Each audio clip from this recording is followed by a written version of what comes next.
Now, the first thing I have to say about answering a multiple choice question correctly is hey guys, what's up and welcome back to my channel. So today I wanted to make a video talking about how you can answer multiple choice questions on the CPA exams correctly. Now, multiple choice is 50% of your score for all 4 sections of the CPA exams. And so the more points you get on the multiple choice questions, the more points you can lose on the simulations and still pass the exam. Now, I know that multiple choice questions isn't the portion of the CPA exams that people usually struggle with. People usually struggle with the simulations, and I will make another video talking about how you can answer the simulations correctly. But today I'm going to be talking about multiple choice questions because multiple choice questions is an important part of the exam. It counts for half of your score. Before I get started, definitely make sure you're subscribed with the bell notification turned on so you don't miss it when I post a video. Now, the first thing I have to say about answering a multiple choice question correctly is to read the question carefully. There were so many times when I was practicing multiple choice questions at home and I answered the question wrong just because I didn't read the question carefully. And so make sure you read the question carefully because that is one of the worst things that happen where you knew how to answer the question but you answered it wrong because you didn't read the question carefully. And I know for Wiley CPA Excel, they recommend that you read the question stem first. I'm not sure if the other review courses tell you this, but definitely read the question stem first, which is the question that they're asking, typically at the end of the multiple choice question. And if you read it first, there are 2 things that will usually happen. You'll know what they're asking you, and also when you go back through and look at the question, you'll know what information to look for in order to answer the question. And so you're not just reading a bunch of stuff when a lot of it is just fluff, and you won't even need that information to answer the question. So highly recommend you read the question stem first. Obviously, that's only for the longer questions where it's like a paragraph long. But for shorter questions where it's only like a sentence or 2, I don't think it really matters. I think you just read the question straight through and answer the question.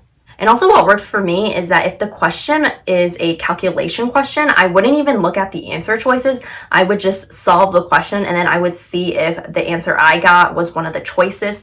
And if it wasn't, then I would go back and try to figure out where I went wrong or if I miscalculated something.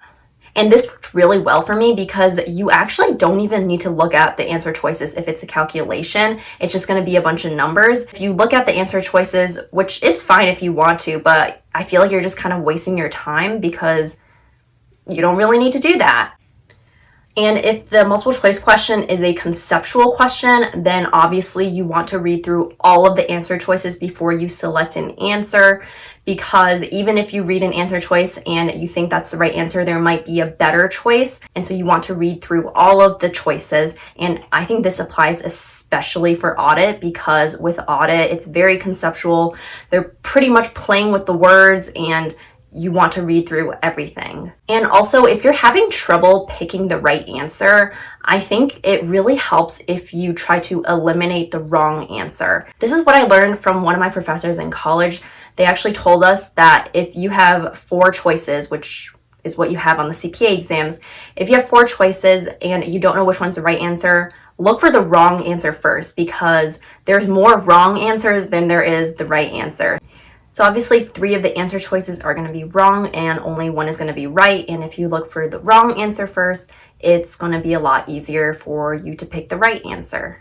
And also, I'm sure you guys have heard of this before, but usually your first instinct is right. And so whatever initially you think is the right answer, there's a very high chance that that's probably the right answer. Unless you really convince yourself that there's another answer choice that's better, go with your first instinct because most of the times that's the right answer. Also, on the exam, and I also did this at home, but because the exam is on the computer, you can't really cross anything out if you're eliminating answer choices. And so what I did on the exam was I actually wrote out A, B, C, D, and I read what the answer choice was, and then I would eliminate it if I didn't think it was right on my paper. And this way you're keeping track of what you're eliminating, and so you're not keeping it all in your brain, and you might mess up. And also, the last thing to remember is that there are 12 multiple choice questions on each section of the CPA exams that are operational questions and that don't count towards your score at all. So if you're stuck on a question, don't spend too much time on it because there's a good chance that it might be a question that doesn't even count towards your score. And I think a good amount of time to spend on each multiple choice question is about 45 seconds to 2 minutes.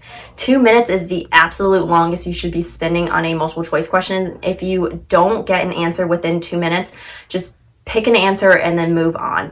And for the entire multiple choice testlet, I would say spending around 45 minutes is a reasonable amount of time.